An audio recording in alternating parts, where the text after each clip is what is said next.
In the realm of relationships, myths and misconceptions abound, shaping our beliefs and behaviors in subtle ways. These tales we tell ourselves can often cloud our understanding, creating unnecessary tension and conflict. One such common tale is the belief that compromise, a fundamental aspect of any relationship, invariably leads to resentment. This myth paints a picture of compromise as a lose-lose situation, where one's gain is inevitably another's loss. It suggests that by giving ground, we are somehow diminishing our own happiness for the sake of our partners, and this in turn will cultivate bitterness and dissatisfaction. But is this truly the case? Is compromise really a breeding ground for resentment, or is there more to this story? Today, we tackle a pervasive myth. Compromise always leads to resentment. So let's dive in, challenge our preconceptions, and uncover the nuanced truth behind this common belief.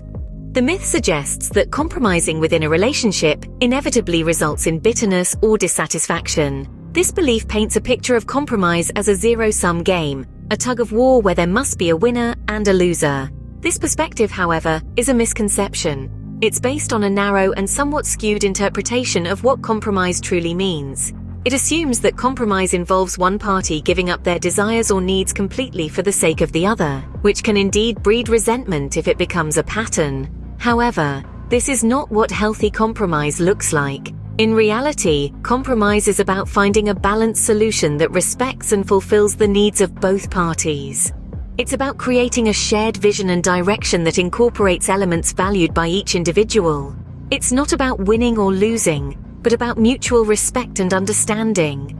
So, does compromise always lead to resentment? But is this truly the case? In truth, compromise is not about winning or losing, but about finding solutions that respect and fulfill both partners' needs and desires. It's about understanding that relationships, like a well-crafted dance, require balance and coordination.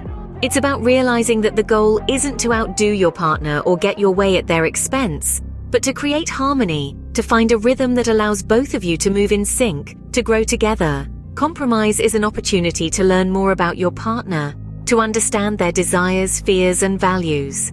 It's a chance to demonstrate empathy, to show that you value their perspective as much as your own. It's a journey of discovery where you learn to navigate the sometimes complex terrain of a shared life. It's not about surrendering or diminishing your needs, but about finding a common ground that respects both individuals involved. It's rooted in mutual respect, open communication, and a deep understanding of each other's perspectives.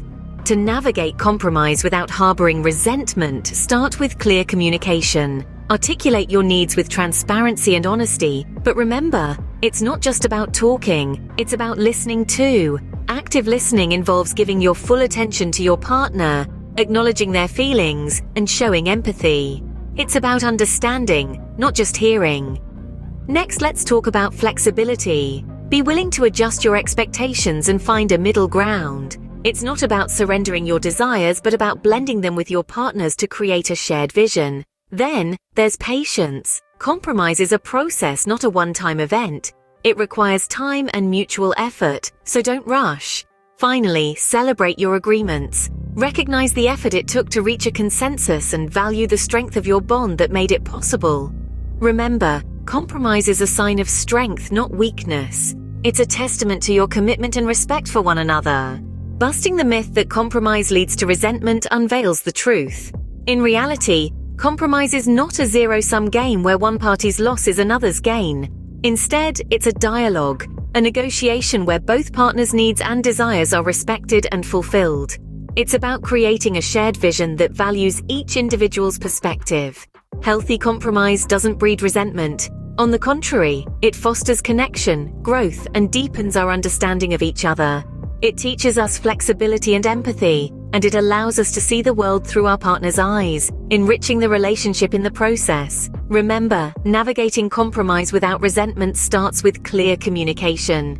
Express your needs, listen actively to your partners, and seek solutions that honor both parties. It's a sign of strength, not weakness. Compromise, when approached with love and respect, can be a powerful tool for building a stronger, more resilient relationship.